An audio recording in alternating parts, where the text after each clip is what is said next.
Hi everyone, this is Nia and today I'm going to be painting plant shelves. This is so much fun and customizable to paint. You can basically pick your own plants and flowers to paint in the composition that you want. Before we start, let me just show you the picture which inspired me to paint this. I love the mix of a hanging plant in the middle with shelves and baskets, and I also love the strong shadows going diagonally. So those are the features that I'll be bringing across to my painting, but I want to change the position of things according to the plants that I want to paint for my composition. If you guys want to have a look at the original reference picture, you can find it in my description box. But I'll be changing quite a lot of the plants, and I didn't really use the image fully as I was painting this, and I found that it might be a bit confusing for some of you if I display it as I paint. So I decided to not do that, but if for whatever reason you want to have a look at the original image, the link will be in the description box. Anyway, as for the painting itself, I sketched out the composition very lightly and I simplified the shapes, especially for the plants. Usually I would probably draw out the shelves first, but since I want some of the plants to be tall or draping, I wanted to make sure that the space in between the shelves were enough without the plants having to overlap each other. This is completely up to you. You can space out the shelves first, then draw out the pots and the plants, or sketch it out like what I'm doing here. It just depends on which approach you find is easier to do. For my painting, I wanted to include a mixture of plants like small succulents, flowers, leaves in different colors, and also herbs. You can also include decorative elements on the shelves like a mini watering can or even books. This is what makes the painting fun because you can really customize everything to your personal taste, and maybe you can even include some of your favorite household items. For the shelves, I just draw out a thin rectangle and I just kept it simple so I can focus more on the plants and the color of the plants. I also added baskets for a bit of textural change. However, you can also add more hanging shelves or even hanging decor, which will work for this composition as well. Sky's the limit when you do these types of paintings. This is what makes them so fun. Anyway, I'm just going to finish sketching this out. I know a lot of you find it relaxing and helpful to watch the sketching portion, so I'll get back to you once I'm ready to paint.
I'm almost done with my sketch. I decided to leave the bottom left empty because I want to add the shadows and I don't want it to be too close to the end of the page, but you can adjust the space of your painting if you don't like the composition.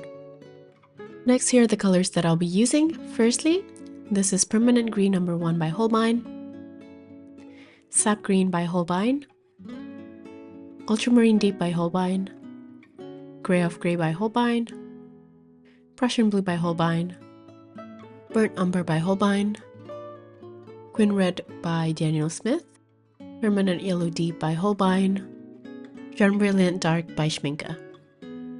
I'll also be using Bleed Proof White by Dr. P.H. Martens. The first plant that I'm going to paint are the lavenders. I created the purple by mixing Ultramarine Deep and Quin Red, and I'm going to use the tip of my brush with not much pressure and flick my brush from side to side to create the texture and shape of the lavenders. By the way, these are just the mixes that I use for the plants that I included, but of course this will change according to the plants that you've included in your composition. Before I paint the greeneries on the lavender, I'm just going to make sure everything's completely dry. So I'm going to move on to paint the next flowers. I decided to use a pastel blue color, and for that I used a mixture of Prussian blue with gray of gray. With the tip of my brush, I'm just going to paint on small 5-petaled flowers. I tried to angle some of them slightly, especially around the edges, and I'm just going to paint a few of them as a bush while leaving a bit of space in between so the paint doesn't puddle up. I'm using a very light load on my brush, so the flowers should dry quite easily. And after most of them are dry, I'm going to go over with a slightly thicker consistency to paint one side of the flower bush. So the right side is a bit darker in comparison to the flowers on the left. After that, I'm going to use a very thick consistency of permanent yellow deep and paint the yellow center of these flowers. Just like before, I'm going to leave everything to dry off completely before I paint the greeneries. Meanwhile, I move on to the next flowers in the vase, and for this I use a pink mixture from a mix of Quin Red and Gray of Gray. I want a dark center for these flowers, and for that I use a mix of Ultramarine Deep with Burnt Umber. This is probably my favorite plant out of all the ones that I included in this composition.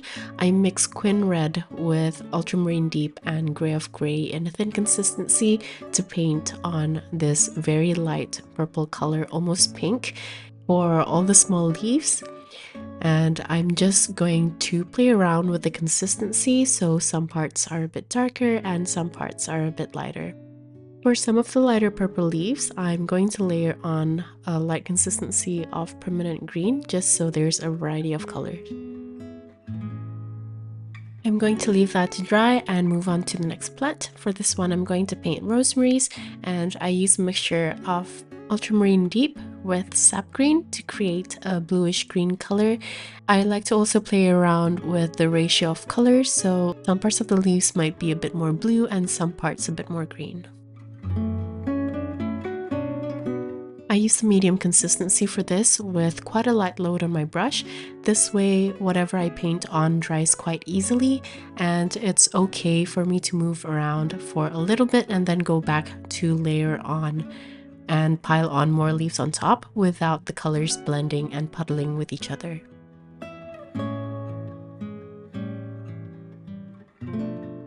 Going back to the lavenders now, I'm going to add permanent green into the previous green mix, and I'm just going to paint on the greeneries in between the flowers.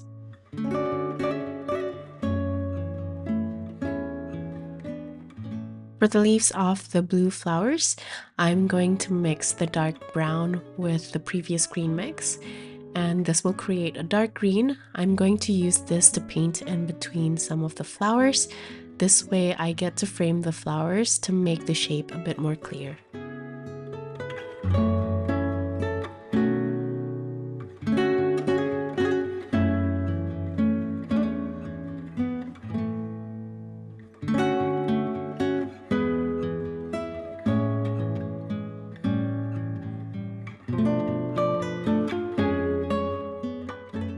Going back to the purple leaves now, I'm going to create the purple from Ultramarine Deep with Quin Red.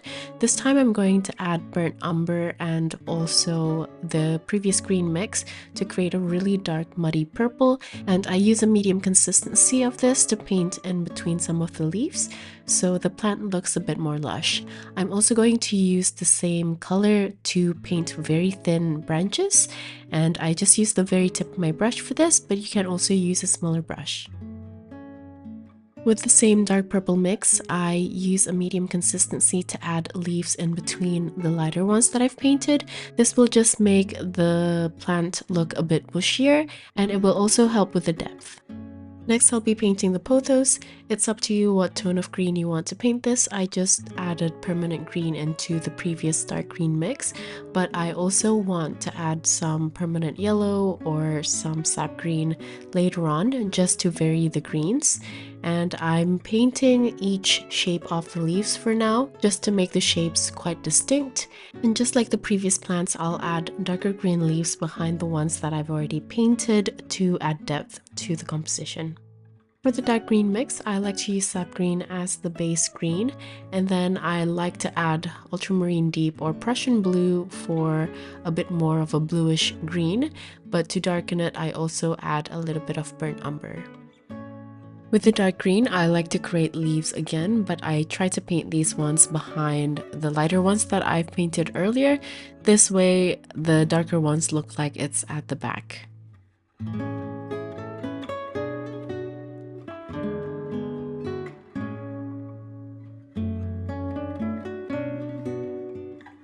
Once I have a few leaves, I'm going to leave this to dry and move on to the next plant. I want the main color of this plant to be a yellow-green color, just so the green is different from the rosemaries on the left. And for that, I used a mixture of permanent green with permanent yellow deep.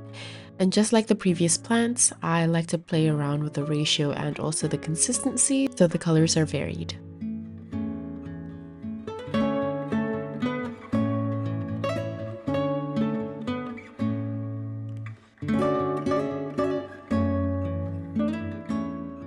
I'm going to use the same yellow-green color for the first succulent. I like to paint the petals one by one, and I try to leave a bit of white space in between so they don't all combine together into one silhouette. For the next one, I added ultramarine deep with a bit of gray to the dark green mix that I have on my palette, and the color will be similar to the rosemary color, but this time it's a little bit more pastel and blue. I decided to change the color of the first succulent. For this, I use a mixture of Quin Red with permanent yellow deep to create a light orange color, but I also let a bit of the green show through from the first layer.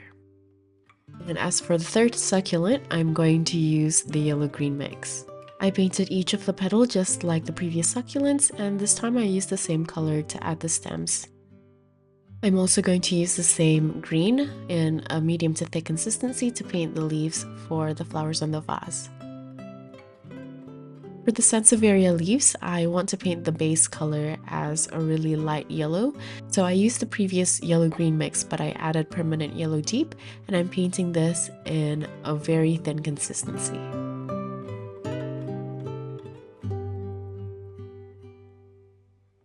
Since all the surface is wet, I'm going to leave them to dry and move on to the flowers on the left. For this, I just use a very thick consistency of permanent yellow deep, and I just dot the tip of my brush around to create this fluffy texture, and I play around with the size to make some of them larger and some of them smaller.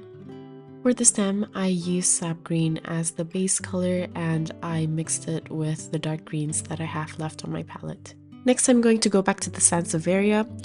They should be dry by now, and I just use a medium to thin consistency of sap green with a bit of permanent yellow deep, and I paint each of the leaves, leaving a bit of the base color on the sides, so I'm only painting the green in the middle. While the green surface is still a little bit damp, I'm going to add a dark green mix from Sap Green and Ultramarine Deep, and I'm going to paint lines and letting the rest of the paint sort of travel on its own. And because the paint will travel, I'm leaving quite a bit of space in between so those lines won't touch, and this will just create the Sansevieria pattern.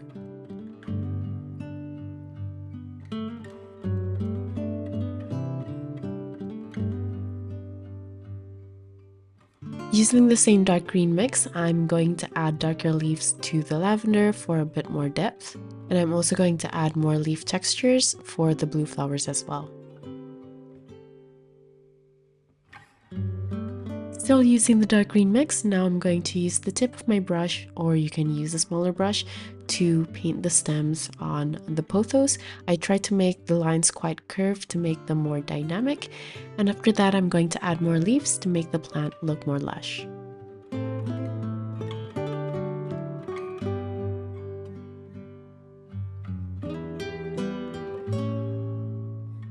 I'm going to move on to the yellow-green plant now and add the darker colors. I chose a muted purple for this, and for the purple I used Quin Red with Ultramarine Deep, and I mixed that purple with the yellow-green of this plant to make it more muted. For the top portion of the plant, I tried to use this color and paint it in between the light yellow-green that I already painted, and this will just add a bit more volume. For the stem, I used the same color, but I added more of the green to make the green look a bit darker and muted, and I just tried to paint in between the leaves that I already painted and connect them together with very thin lines. While doing this, I also like to add more leaves with the darker green as well. Since I already have the basic color of the plants, I'm going to paint the pots now. For this first pot, I use a mix of Quin Red Permanent Yellow Deep with a bit of burnt umber, and this will create a terracotta color which is a bit more orangey. I just placed it for the base color while leaving a line in between those two sections to keep them separate. From here, I'm just going to vary the tones. I use the same color mixture, but a darker version of it with more burnt umber, and this time I added Prussian blue to create a dark brown.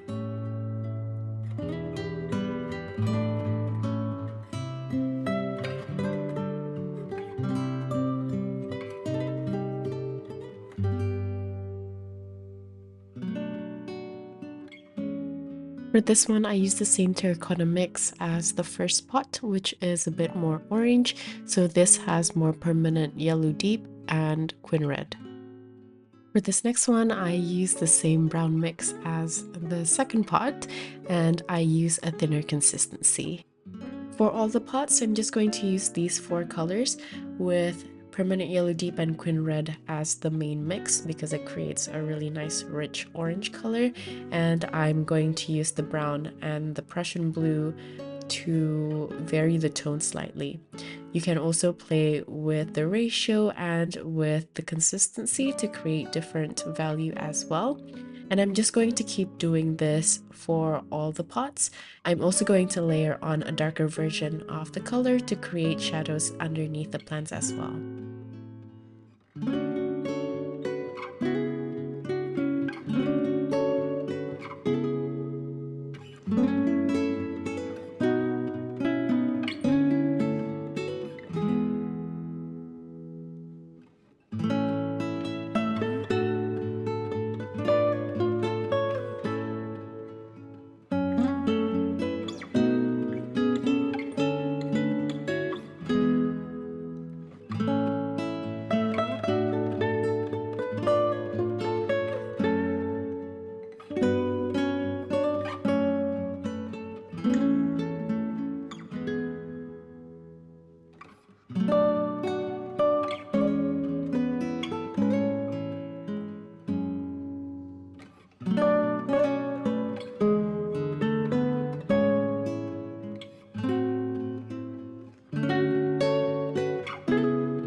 After I paint the pots and the shadows of the pots, if I feel like some of the plants look a little bit flat in comparison to the pots that I just painted, it's okay to go back into the plants and balance everything out. So for this, I use a dark green mix, and I just painted in between the lighter rosemaries that I initially painted, just like the other plants, to add more volume.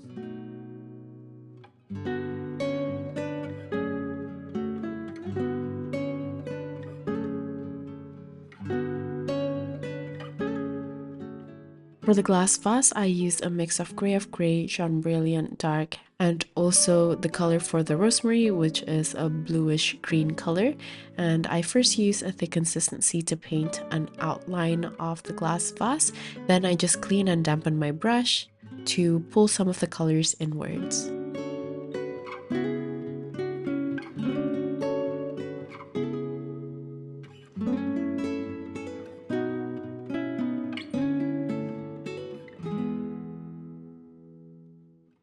For the vase, I also want to add some white highlights. Here I use bleed proof white in a medium to thick consistency to just add lines around the curves. For the shelves themselves, I want it to be sort of like a light wood, so I use a yellow-brown mix. It's basically the same mixture as all the pots, but I added more permanent yellow deep in the ratio. I've pretty much painted most of the elements here, so I'm going to outline the pots and the plants using my Sakura Micron pen. For the flowers, because the painting itself is quite detailed, I'm not going to add too much outlines. And as for the rope for the hanging flower and also the baskets, I'm going to draw them on with my pen fully without painting them, just to make the lines a bit more clear and detailed.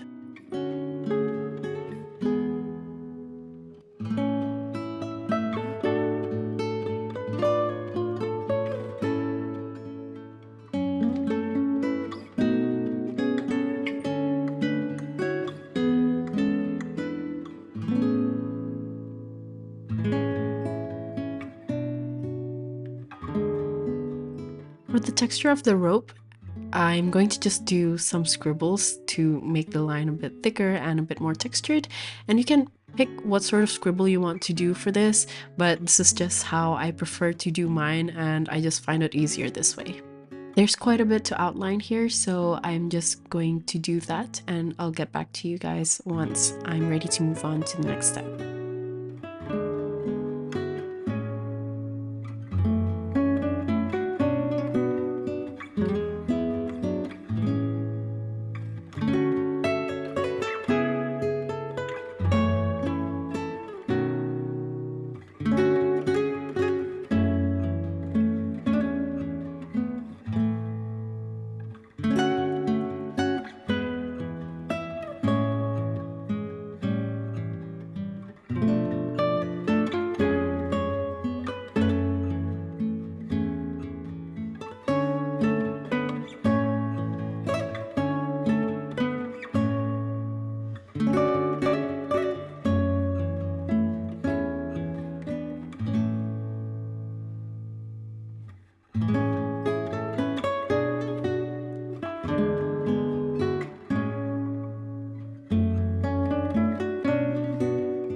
After I finished outlining all the elements, now I want to add some shadows diagonally underneath the shelves.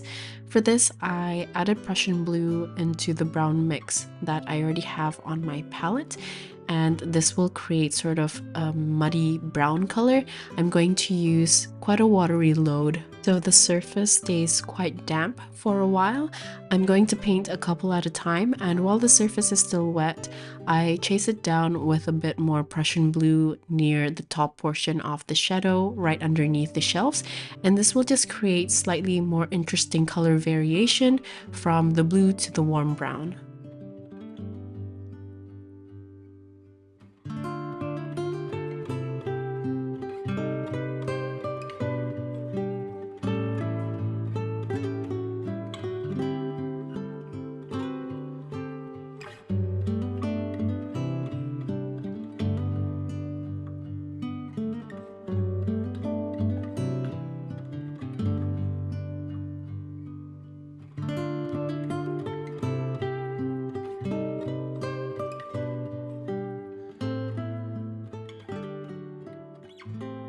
Once the two colors start to naturally mingle with each other and is starting to settle and dry, I'm going to add a darker brown right underneath the shelves. This will just add a variation on the value for the shadow as well, so the shadow closest to the shelves are a bit darker.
Once I'm happy with the balance of the shadows and the plants, I'm going to add a hue to the background color of the wall. And for this, I use John Brilliant Dark with a bit of gray. It's completely up to you though. You can leave it completely white if you would like, or pick another light hue. To paint the background, I also switch to my soft bristle brush. This way I can have a really heavy load with a lot of water to keep the color nice and light. And while the surface is still wet, I'm also going to add a light consistency of permanent yellow deep that I scatter near the plants and also some parts of the wall near the plants. I just personally feel that this addition of permanent yellow deep adds a certain glow to the painting. I'm not sure if it's just my eyes, but it's completely optional. So that's it for this painting. It was quite a long one, but I hope you guys still enjoyed it. Like usual, all the list of tools that I use for this painting, as well as my social media links, as well as the link to the outline that you can download from my coffee shop, will be in my description box. If you guys are still here, thank you so much for watching till the end, and I'll see you at the next one. Bye!